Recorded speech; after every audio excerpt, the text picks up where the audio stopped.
Graham Norton was joined by TV presenter Fern Britton on his podcast, The Graham Norton Radio Show Podcast, with Waitrose to discuss her new book, The Good Servant.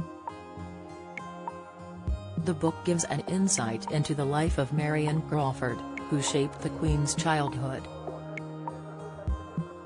Marion was the first servant to reveal what truly goes on inside the palace.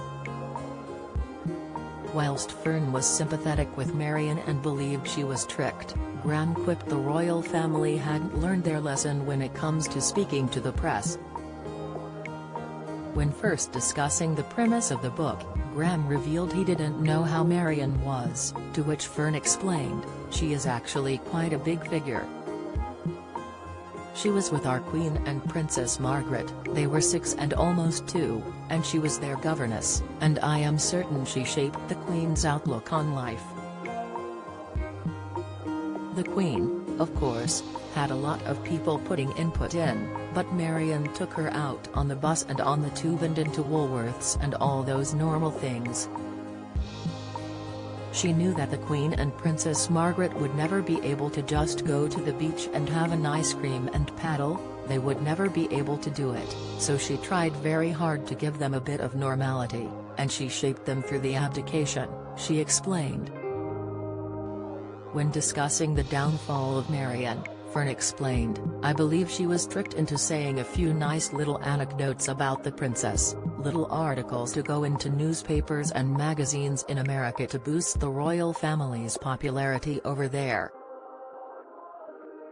She said, 'Yeah, I'll do that as long as my name isn't attached and the Queen approves,' and she signed a contract, and suddenly a book called The Little Princesses by Marion Crawford was published. She was chucked out, and the only time she realized what had happened was when she didn't get a Christmas card from the Queen. So she lived her life after that very lonely, very wealthy, but very lonely and sad, and I want her reputation restored. I think she didn't do it out of malice, she did it out of love." Touching on the royal family's approach to sharing an insight into their lives, Graham commented, "Isn't it weird that the royal family never seem to learn this lesson? That every time they play with letting the media in a little bit, it always goes wrong. We have seen it so many times." Fern agreed, "It does and it doesn't. The Jubilee is a wonderful example of how well it does go when it wants to. But as soon as a member of the royal family decided to do an open interview and behave like an ordinary human being and answer things truthfully as they can, it backfires." Graham was curious as to when the royal family decided to cast Marion out of their circle, to which Fern revealed, someone in the Foreign Office had been spoken to by these journalists in America. It suddenly became something, and then when the thing started to be read, and the manuscript landed on the desk, she, Queen Mother, did an enormous U-turn. "I think she mentioned to the king, who was known for rages, I think he might have been very angry, and she quickly went, 'I shall write to everybody and say we don't want that.' But it was too late. When the deal first came about for Marion, the Queen Mother insisted Crawford didn't attach her name to the publication and connected her with a trusted journalist.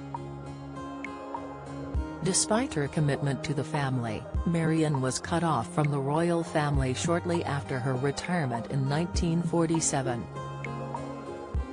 A review of the book in The Scotsman in November 1950 said, "The frankness is the more striking compared with the unfailing reticence and gentle dignity, as described here, of the royal family." Crawford was reportedly devastated by the ending of the relationship between the two girls and her employers. The Graham Norton Radio Show podcast with Waitrose is available to listen to on Apple Podcasts,